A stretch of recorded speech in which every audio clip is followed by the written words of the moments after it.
Hey everyone, welcome back to Film Talk. I'm Ileana Melendez, and I'm joined here today by my lovely co-host, Miss Josie Melendez, as usual.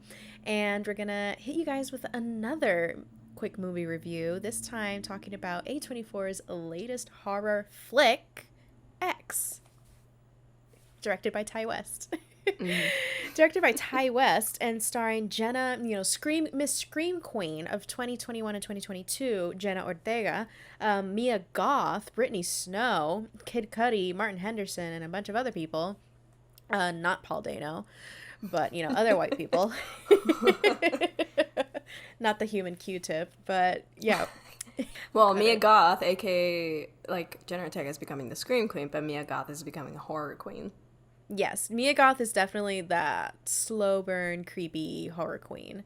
And she's been here for a minute. She was in Suspiria too, so, put some respect on Mia Goth. But yeah, Jenna Ortega is really coming in to her own here. But enough about that. For those of you who don't know what X is about, it is about a group of actors that set out to make an adult film in rural Texas under the noses of their reclusive host. But when the elderly couple catches their young guests in the act, the cast finds themselves in a desperate fight for their lives. You like that? That's my sensual voice. Because it's a sexy movie. Ooh. It's definitely not X-rated. It's R-rated at best, but we'll get into that because I have thoughts and feelings. You have thoughts and feelings. We all have thoughts and feelings and thoughts. And it's just, it's a very fun movie. A24 is really just kind of bringing their A game. They put the A in A24, truly, in this past year, especially for 2022. And X is definitely a part of that wonderful group of cinema coming out in 2022. So let's get into it. We both, overall, good movie. If you like horror flicks that are horror, slasher, still cinematic, still really cool, and just kind of just campy, gory fun. Mm-hmm. It's X a fun is your movie. movie. It's a fun movie. It really grew on me the more that I thought about it after watching it, and I genuinely liked it. It's one of my favorite films so far in the year. Of course, we will be watching more films throughout the year, so I'm sure that'll change, but for now, it's in my top 5. I love the cast. I enjoyed the story. I'm not a horror person. I'm not a thriller person. I'm not into gore. I'm not that person. I like 90-minute slow burn films with period romances and a lot of people holding hands. That's my thing. I love animated films. So I've been getting into horror and all these, especially for me, watching X reminded me of Green Room, which is one of my favorite A24 films, surprisingly, considering how gory it is. So I have layers, parkour, if you will. And This is one of those films that definitely gets me into the genre, gets me to appreciate it. And of course, X is, it's an homage to the past. Ty West, the most obvious ones that he pays homage to are the Texas Chainsaw Massacre and The Shining. But of course, there are many other ones that I am not a horror fan, so I can't point them all out. I'm sure someone's written think pieces about it, but those are the most obvious ones. So I enjoyed X. It is a fun, fucking fantastic, just hell of a good time where you can just watch people get murdered. It's tasteful murder, I can say. They were creative. The kills were creative. What flavor is that taste? Let's talk about that. So they were creative. The first death, I mean, it's camp, just don't fear the Reaper, just different things. Some kills were disappointing, especially Kid Cudi's. I thought that was lame. It was lame, especially with when you start off, because the first kill has to be really good so you can establish the theme, the tone of the movie, the tone in terms of the horror. You have to establish what kind of murders we're getting, especially considering Pearl was kind of out there. Both of them were just crazy in a way. She was just a kooky little old lady. Just forking people. But they're also very humanized, which I really did like. So there are layers to this film because there were surprisingly tender moments, which is why I think I'm drawn to it. Because the more I think about the film, the more I could take from it, the more I could get from it. There's also the humor, the character who I'm forgetting right now his name because it's been a while since I've seen it, but his whole thing, he is from Twitter incarnate. He's just independent cinema, yes! Rah! But this is the cinephile's film, truly. It just has layers. It has a little bit of for everyone. Like, I understand people that don't like it, but I liked it. I think it's, again, a fun film for horror lovers and those getting into the genre. Mm-hmm. So. Honestly, Jenna Ortega was just good, and Mia Goth. Sorry, okay. Also, they're iconic. Mia Goth, because I remember wanting to give a praise to the actress that played Pearl, and then they revealed that she played both the characters, and I was like, wait, what? She was great, and that made me appreciate it more. After finding that out, I was like, okay, these are people, because also the way Kid Cudi was at a Q&A, Kid Cudi was at our Q&A, he was at our screening, and the way he just talked about the film, and just the way that the cast interacted and everything, it just sounded like a good time. Honestly. And you can really tell that everybody involved just had fun with it. And I think that's something that kind of makes the best fucking movies, is that when you can tell that everybody in front of and behind the camera are actually genuinely passionate and having fun. It really just bleeds through the final product. I have had an interesting past with Ty West as a director.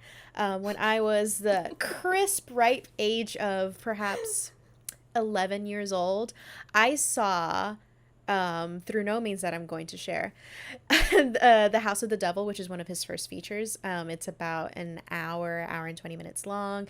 It's one of the worst horror movies I've ever seen to date. And I still talk about it to this day, because to this day I'm like, never, like, I hate it. Like, I was a little cinephile when I was at that age.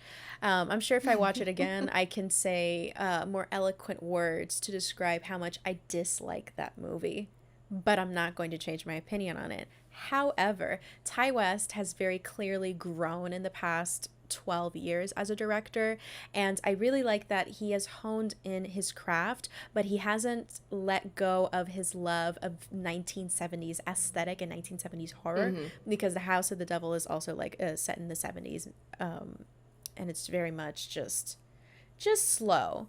Not barely anything happens. However, for this one I think he definitely learned, because it feels like a film that would have been made at that time. Exactly. It feels like a film made at that time, but with the lessons that he has learned from other creators from the past almost 50 years. So it definitely has a modern touch to it. It's definitely, you compared it, like, there were definitely homages to the Shining, obviously, and the Texas Chainsaw Massacre, but I also I felt like the confidence that it has, very similar to Evil Dead. I'm not gonna lie, even though they're very different movies, but it's giving Evil Dead, it's giving Shining, it's giving Texas Chainsaw Massacre, but all kind of lumped together in something that isn't trying to copy those movies, but pay homage in a very, very fun and passionate and just nerdy way, because, you know, we're all nerds here about this certain subject that is film, and it definitely shows. I, for one, didn't think that it was that insane. I thought I found it pretty tame. It was pretty It's tame. Relatively tame. That's why I liked it. Exactly. It's honestly, perfect for me. It's a dark comedy to me. It's a dark comedy that is, you know, has a slasher twist to it. So you know how, you know, but it's still a dark comedy. I feel like that's kind of like its main thing. It's not parodying anything in any way. It doesn't try to make fun of anything, because, again, like you mentioned, there is a sense of, like, almost wholesomeness and tenderness in the movie, especially like from the elderly couple. Those two characters actually helped us be more empathetic, not only to them, you know, cool story, still murder, but it definitely tackles ageism, and especially with women, and especially like the female sensual experience. Yeah, and you and I were joking about the fact, like, Ty West is an ally, because Ty West is get murdered first. They really do, and I think that's a choice. And literally the most misogynistic man was murdered first. And I saw that. I see you. And you know what? I may not have had the best time with you when I was 11 years old, but I really had a great time with X. And I think and this is, I don't want to get into spoilers, but that first kill really set the tone of the movie. Yeah. Though the rest of the kills, like, they're still good, but like that first kill just hit so hard because not only does it show like the crack. It's the crack. It's because it is the first kill. It has to be impressive, and I was vibing. I mean, also the soundtrack of this film I just love because the iconic. Same thing, just A24 released a soundtrack, and if you can listen to it, it's really good. Like the songs that were selected for this film, like this film is a vibe. It's a vibe. There's just a little bit for everyone. It is just an homage to horror. It is a celebration of independent cinema, and it is just a testament to how A24, despite my issues with them, they just really know how to. They just really know how to nurture their creatives, and the X and Everything Everywhere All at Once are a testament to that. And Bodies, apparently, from what I'm hearing, is also a true testament to that. So 2022 seems to be the year of A24 yet again. We'll see what happens with Alex Garland's upcoming film, Men. Yes. Honestly, the year for A24 horror. I mean, last year we had Lamb, and I don't know what else we could consider horror. Green Knight's not horror. Why did I think of that? But, we started off with really strong with Lamb, even though it wasn't technically an A24 production. But A24 is definitely just, feeding us well with some, let's say, art house horror. But from what they've been releasing so far, it's not like pretentious horror. Yeah, and it's like, not to say, because this is a kind of horror I like, and it's not to say that I'm looking for more highbrow or like a more highbrow look into the genre. It's that I'm not in it for the scares. I'm not an adrenaline rush seeker as most people are when they go into these films. I generally want to have at least something to cling on to in terms of story or lore or something to draw me in and keep me going, because the gore and the murders are enough to keep me in, which I know that that's usually what people go for. But I am a different kind of viewer, so if you are like me, then... She's not like other girls. No! if we have the same interest, then hopefully this movie sticks with you the way that it did with me. Because again, I like the character backstory, and the fact that this is going to be a trilogy is a testament to that, because there is a lot to look into. There is a lot to dive into. And I like that Mia Goth is coming back for that, because I want to see how this woman got. Like, I'm genuinely curious as to why she is the way she is and why she thinks the way she does. For those of you who don't know, the prequel has already been filmed. So definitely when you go see X, stick around for the very, very, very end credits, and you're going to get a lovely, genuine, substantial surprise. I mean, if you didn't like the movie, you don't have to stick around, but if you liked it, stick around. It's worth it. It was like almost midnight at my screening when I went to see it, and I was like contemplating whether or not it was worth it. And then I saw the end credit scene, and I'm like, yes, this is worth it. So yeah, I'm really excited to see the direction Ty West takes this in. I'm excited to see A24 be more confident in its cinema and just embrace the weird, embrace the campy, kooky, comedic horror. So I definitely think that we're going to get more of this. We're going to be well fed. And even from that very first shot, it's still like, if you are, again, cinematography, really well shot film, good cast, just solid. So yeah, definitely if you are, like Josie mentioned, if you're one of those viewers that is more of an adrenaline junkie and really into just, your stereotypical stop and shop, mom and pop shop jump scares, this is maybe not for you. Though I do appreciate how creative and subversive Ty West is with the jump scares and the way that he frames them. It's kind of like, constantly keeping you on edge, even though it doesn't rely on jump scares. It keeps you on your toes, and where you expect a jump scare to be, he makes you comfortable. He's like, oh, you're safe now, and then he'll just punch you right in the gut. Yeah, I will say, I feel that if you are one of those jump scare seeking I was gonna say loonies. No, loonies. How dare you? If you are into like the jump scares and the adrenaline rush that comes with a thriller and a horror film, just that barnyard scene is for you. Yeah, I think still it wasn't for me, so that's how I know.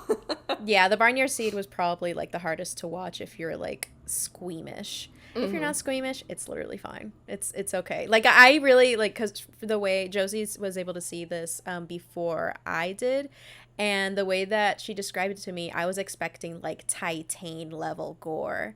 Nah. And then when I got there, I was like, girl, this is fine.